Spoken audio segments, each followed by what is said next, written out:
नाजरीन आदाब, मैं हूं अब्बास फ़ज़ल और आप देख रहे हैं MMC न्यूज़ इंडिया। नाजरीन, अगर आपने हमारे चैनल को सब्सक्राइब नहीं किया है तो आज ही हमारे चैनल को सब्सक्राइब करें ताकि अच्छी और सच्ची खबर सबसे पहले देख सकें। नाजरीन, इस वक्त हमारे साथ ख़ास बातचीत करने के लिए मौजूद हैं इनकलाब के chief of national bureau doctor Mumtaz Alam Rizvi साहब। आज हमसे PM और CM की जो कल मीटिंग होने जा रही है, इस पर हम खास बातचीत करेंगे। मुमताज़ आलम साहब, सबसे पहले आपका बहुत बहुत खैर मकदम। जी शुक्रिया। मुमताज़ साहब, कल PM और CM की मीटिंग होने जा रही है, क्या कहना चाहेंगे आप? आपको क्या लगता है कि क्या फ़ैसले लिए जा सकते हैं उसमें? देखिए, कल एक बार फिर वज़ीर आज़म नरेंद्र मोदी तमाम मुल्क भर के जो चीफ मिनिस्टर्स हैं, वज़राए आला हैं, उनसे बात करने जा रहे हैं। और ज़ाहिर सी बात है, ये उनकी तीसरी गालिबन जो वज़राए आला हैं, ये तीसरी मीटिंग होगी जब से लॉकडाउन हुआ है। आपको मालूम है कि 24 मार्च से लॉकडाउन शुरू हुआ है और जो पहला लॉकडाउन था वो 14 अप्रैल तक का था और दूसरा लॉकडाउन जो है वो 3 मई तक है। और ये तीसरी मीटिंग वज़राए आला से होने जा रही है और जिसके कहा जा रहा है कि इसमें तय किया जाएगा कि क्या आगे की मंसूबाबंदी हो। जो जिस तरीके से मुल्क में मरीज़ बढ़ रहे हैं, 26,000 से ज़्यादा इस वक्त पूरे मुल्क में मरीज़ हो चुके हैं कोरोना के और 800 के करीब लोग जो है इससे हलाक हो चुके हैं। सेहतमंद भी हुए हैं 6,000 के करीब।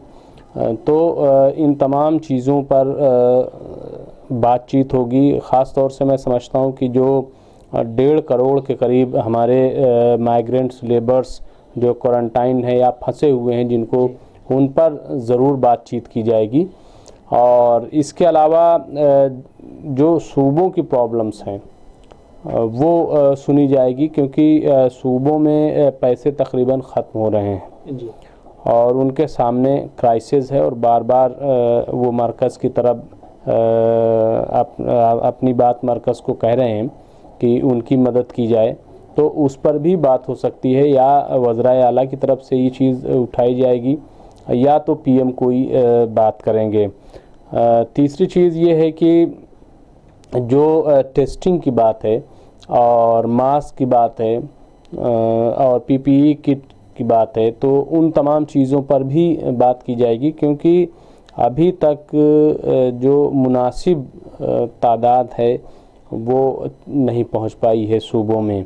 यानी जितनी ज़रूरत है उससे बहुत कम। टेस्टिंग भी हमारी बहुत कम है और अब तक जो बताया जा रहा है कि तकरीबन इधर जनवरी से अगर जोड़ लें तो ये अप्रैल तक, 26 अप्रैल तक तकरीबन 6 लाख जो हैं वो अभी सिर्फ टेस्ट हुए हैं। तो जाहिर सी बात है कि और हमारी आबादी है 130 करोड़ की, तो टेस्टिंग भी बहुत कम हुई है। और अगर गांव देहात में देखा जाए तो बिल्कुल नहीं हुई है। हालांकि मैं बार बार ये बात कहता रहा हूँ कि जब सुप्रीम कोर्ट में ख़ुद हुकूमत ने ये बात कही थी कि जो माइग्रेंट लेबर्स हैं, जो शहरों से निकल के गांव गए हैं, उनमें 10 में से 3 कोरोना पॉजिटिव हो सकते हैं, तो अभी तक उनकी टेस्टिंग नहीं हुई है। गांव की क्या सूरत हाल है उसकी ग्राउंड रिपोर्ट कोई अभी तक आ नहीं रही है, लेकिन बहरहाल तमाम नज़र रखी जा रही। मैं समझता हूँ कि उनको देखा जा रहा है।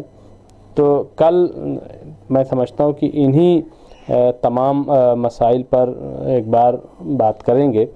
और ये कि मंसूबे पे जो बात की जाएगी, तो क्या मंसूबा, कल जिस तरीके से कांग्रेस ने सवाल उठाया कि लॉकडाउन के 36 दिन हो गए और अभी तक कोई कौमी मंसूबा नहीं बन सका, यानी नेशनल प्लान जो है नहीं बन सका, जबकि आईने हिंद में साफ साफ लिखा हुआ है कि जब भी कोई कौमी आफत आएगी, और कोविड-19 या कोरोना वायरस को अगर देखा जाए तो ये एक तरीक़े की कौमी आफत है।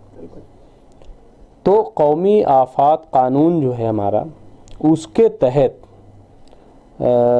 हमें एक नेशनल प्लान बनाना पड़ेगा। कपिल सिब्बल जिस तरीके से कह रहे थे और जो रिपोर्टें आ रही हैं कि अभी तक हमारा कोई नेशनल प्लान नहीं बन पाया है, कौमी मंसूबा नहीं बन पाया है, मैं समझता हूँ कि ये तो बहुत ही अफसोसनाक है अगर ऐसा है। और ऐसा है क्योंकि कहीं कोई चीज़ें जो है दिख नहीं रही। मसलन जैसे माइग्रेंट्स लेबर हैं, अगर वो क्वारंटाइन किए गए हैं तो 36 दिन का वक्त गुजर गया है, अभी तक उनको कैसे घर भेजा जाए इस पर कोई मंसूबा नहीं बन पाया है। दूसरी चीज़ ये कि जो हमारे 40 करोड़ गरीब लोग हैं, मज़दूर और किसान लोग हैं, उनके लिए क्या मंसूबा होगा, उनको कैसे खाने पीने का नज़्म किया जाएगा, अभी उस पर भी कोई प्लान उस तरीके का नहीं बन सका, क्योंकि उन तक चीज़ें नहीं पहुंच पा रही, बड़ी शिकायतें आ रही हैं। तो ये है। तीसरी चीज़ ये कि जो हमारा मेडिकल सर्विस है, फैसिलिटीज़ हैं, उसमें भी आप देखें कि इतना सब होने के बावजूद अभी भी जो हमारी टेस्टिंग है, किट है, उस पे भी लोग शक कर रहे हैं। और जो चाइना ने हमें जो टेस्टिंग किट दी थी वो एक तरीके से बहुत ख़राब कंडीशन में दी थी कि जिनको अब हम वापस भेज रहे हैं, तो हम आगे क्या करेंगे। तो इस तरीके की बहुत सारी चीज़ें हैं। तो ऐसा लग रहा है कि एक तो ये कि मिसमैनेजमेंट है, और दूसरा ये कि कोई कौमी पॉलिसी नहीं बनी है कि हम स्टेट को कैसे मदद करेंगे, कैसे स्टेट्स में जो लोग हैं उनको कैसे राहत पहुंचाएंगे। मैं समझता हूँ सिर्फ ये ऐलान कर देना कि इतने लाख करोड़ या इतने हज़ार करोड़ या ऐसे, इससे कुछ नहीं है। प्लान नहीं दिख रहा है कि आप देंगे कैसे। तो कल जब तमाम वज़राए आला से बात होगी तो मैं समझता हूँ इन तमाम जो इश्यूज़ हैं उन पर बात होगी। और ख़ास तौर से देखिए कि आप कोरोना वायरस के मरीज़ों पर तवज्जो दे रहे हैं, लेकिन बार बार ये शिकायत आ रही है कि जो दूसरे मर्ज़ में मुब्तला लोग हैं उनको कैसे राहत पहुँचे, उनको भी राहत पहुँचाने की बात करनी चाहिए और उनको कोई किसी किस्म की परेशानी न हो। बहुत जगहों पे छूट दी गई है, राहत दी गई है, परेशानी नहीं है, लेकिन अभी भी चूँकि एक कोई नेशनल प्लान नहीं है इसीलिए प्रॉब्लम हो रही है।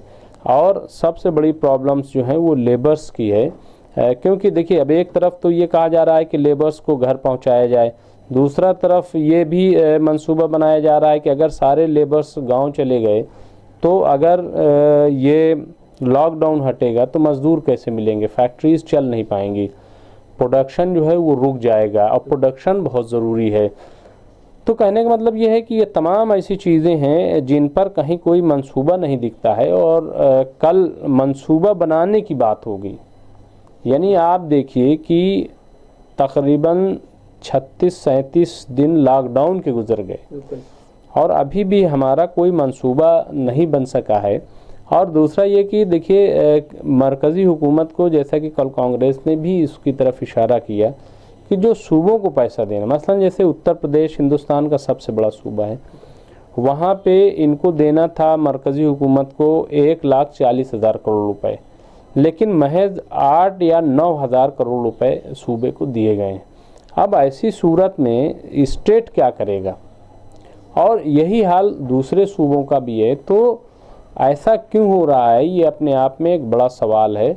और मैं समझता हूँ कि जो बहुत इम्पॉर्टेंट और अहम इश्यूज़ हैं उन पर बात वज़राए आला से करनी चाहिए और एक कोऑर्डिनेशन मज़बूत कल बनना चाहिए जो दिखाई भी दे, जो सूबे में और मरकज़ में कोऑर्डिनेशन दिखाई दे, चाहे वो टेस्टिंग को लेकर के हो, चाहे हेल्थ सर्विसेज को लेकर के हो, चाहे माइग्रेंट्स लेबर्स का मामला हो, या जो भी इस किस्म की चीज़ें हैं। तो एक जॉइंट प्रोग्राम जो है वो कम से कम कल के बाद सामने आना चाहिए, क्योंकि लोग परेशान हैं। जिस तरीके से अब्बास साहब बढ़ रहे हैं केसेस, हालांकि बहुत जगह जैसा कि हुकूमत ने दावा किया है कि केसेस ख़त्म हो रहे हैं, मसलन 80 डिस्ट्रिक्ट ऐसे हैं जहां आप केस नहीं हैं, लेकिन इसके बावजूद हम देख रहे हैं कि रोज़ 1500 से 1600 केसेस बढ़ रहे हैं। अगर ये केसेस ऐसे ही बढ़ते रहेंगे जी, तो जो 3 मई का लॉकडाउन है वो कैसे ख़त्म होगा। और लॉकडाउन जो है वो हमेशा रखा नहीं जा सकता, क्योंकि उससे क्राइसिस बहुत पैदा हो रही। तो इन तमाम चीज़ों को लेकर के मैं समझता हूँ कि हुकूमत को अब ठोस कदम उठाना चाहिए और एक नेशनल, एक कौमी मंसूबा तैयार करना चाहिए, ख़ास तौर से कि जो आईने हिंद में दफ़ा 11 हो, 12 हो, 13 हो, या इसके अलावा दफ़ा 46 हो, 46 और 47 हो, इन तमाम चीज़ों को सामने रख करके और हमें एक नेशनल मंसूबा तैयार करना चाहिए। जी मुमताज़ साहब, एक और अहम सवाल है कि अलका लांबा ने एक अपने जारी बयान में कहा है कि मई की लास्ट तक में सिर्फ अहमदाबाद में 8 लाख के तकरीबन मरीज़ हो सकते हैं। आप किस तरह से देखते हैं, क्या कहना चाहेंगे इस पर आप? देखिए, ऐसा है कि जिस तरीके से मरीज़ बढ़ रहे हैं और टेस्ट भी हमारे नहीं हो पा रहे हैं, जैसे जो टेस्ट होना है वो टेस्ट नहीं हो पा रहा है, तो अलका लांबा ने जो बात कही है वो दरअसल अहमदाबाद की ही रिपोर्ट है। अहमदाबाद की रिपोर्ट की बुनियाद पे उन्होंने बात कही है। कोई अलका लांबा वहाँ गई नहीं, वहाँ कोई सर्वे नहीं किया। ये अहमदाबाद का जो मैनेजमेंट है वहीं से ये रिपोर्ट आई है कि इतने मरीज़ हो सकते हैं, क्योंकि वहाँ बहुत तेज़ी से 2 गुना वायरस हो रहा है और कम्युनिटी वायरस वहाँ पे बनता जा रहा है। लेकिन बात साहब, ये अहमदाबाद की प्रॉब्लम सिर्फ नहीं है। छत्तीसगढ़ के वज़ीर सेहत सिंहदेव जी की प्रेस कॉन्फ्रेंस थी और मैं उसमें शरीक था, अभी ये 1 हफ्ते के करीब बात है। वो ये कह रहे थे कि जो WHO की रिपोर्ट है उसके मुताबिक हिंदुस्तान में तकरीबन 25 से 30% कोरोना की जद में आएंगे। अब आप समझ लीजिए कि कितनी बड़ी तादाद होगी, 25 से 30%। मैं वो तादाद नहीं बताना चाहता कि कोई ऐसी बात हो जाए, लेकिन मैं छत्तीसगढ़ के जो वज़ीर सेहत उनकी बात बता रहा हूँ। उन्होंने कहा कि हमारे यहाँ कुल आबादी 30 करोड़ है और हम ये नहीं मान के चलते कि 25 से 30% कोरोना के शिकार होंगे हमारे यहाँ लोग।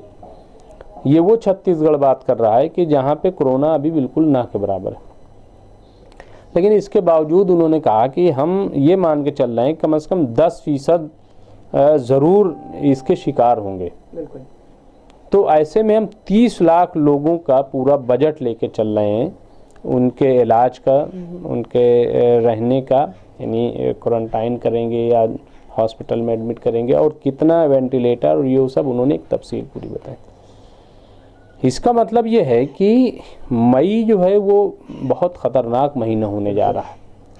तो इसलिए बहुत बेफिक्र हो जाना और तवज्जो न देना इस जानिब, मैं समझता हूँ कि ये अच्छी बात नहीं है।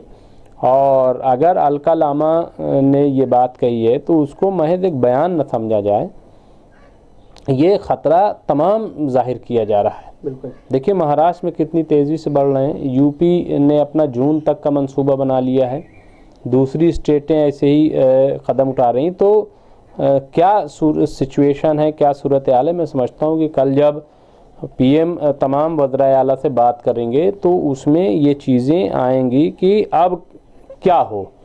देखिए, कल 27 हो जाएगी और लॉकडाउन का 1 हफ्ता के करीब और बचेगा।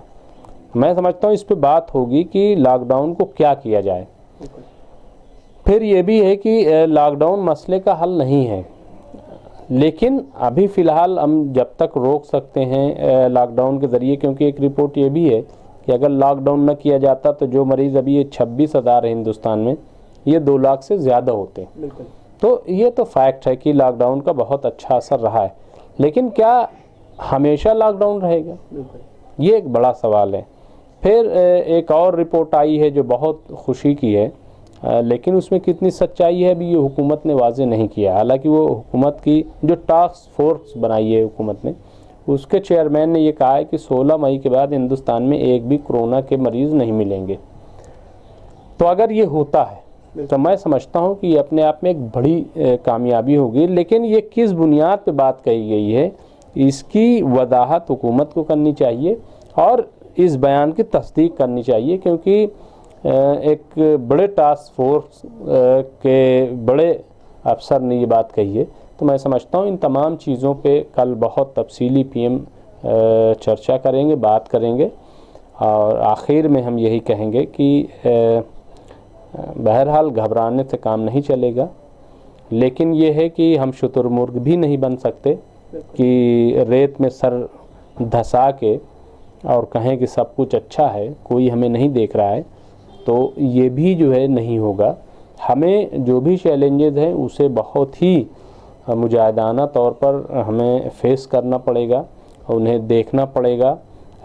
हम जो परेशानियां बर्दाश्त कर रहे हैं लॉकडाउन के दौरान, वो हम परेशानी भी बर्दाश्त कर लेंगे, आगे भी हम करने के लिए तैयार हैं। लेकिन इसके साथ साथ हमें और तमाम चीज़ों पर भी तवज्जो देनी होगी ताकि हमारा मुल्क कोलैप्स न करे, हमारा सिस्टम कोलैप्स न करे और कोई एक रास्ता निकले। जी मुमताज़ साहब, बहुत बहुत शुक्रिया। जी शुक्रिया बहुत बहुत।